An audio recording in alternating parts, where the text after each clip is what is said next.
দক্ষিণ পূর্ব এশিয়ার দেশ লাওসে শুক্রবার সম্মেলনে জড়ো হন আসিয়ান জোটের পররাষ্ট্রমন্ত্রীরা। দেশগুলোর সঙ্গে সম্পর্ক জোরদার, নিরাপত্তা ইস্যুসহ অঞ্চলটিতে উত্তেজনা প্রশমনে করণীয় নিয়ে অংশ নেন যুক্তরাষ্ট্র, ভারত, চীন এবং অস্ট্রেলিয়ার পররাষ্ট্রমন্ত্রীরা।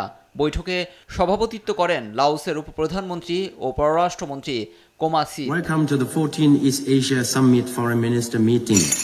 জান্তা সরকারের শাসিত মিয়ানমারে বেসামরিক মানুষের উপর সহিংসতার নিন্দা জানিয়েছে আসিয়ান। দেশটির বিবদমান পক্ষকে লড়াই বন্ধ এবং সবার মতামতের ভিত্তিতে শান্তি পরিকল্পনার শুরুর আহ্বানও জানান তারা। বৈঠক শেষে এমন বিবৃতি দিয়েছে জোট।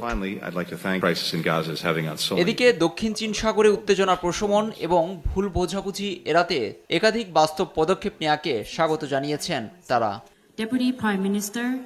নিষেধাজ্ঞা উপেক্ষা করে উত্তর কোরিয়ার নিয়মিত ক্ষেপণাস্ত্র পরীক্ষা, রাশিয়া ইউক্রেন সংকট এবং গাজায় ইসরায়েলের আগ্রাসনের প্রসঙ্গেও আসিয়ানের যৌথ বিবৃতিতে উঠে এসেছে।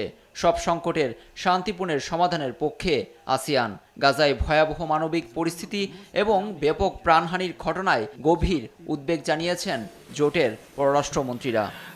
Thank you, Vivian, for your warm wishes. Lutfor Kabir, news desk, Desh TV. Enhancing connectivity.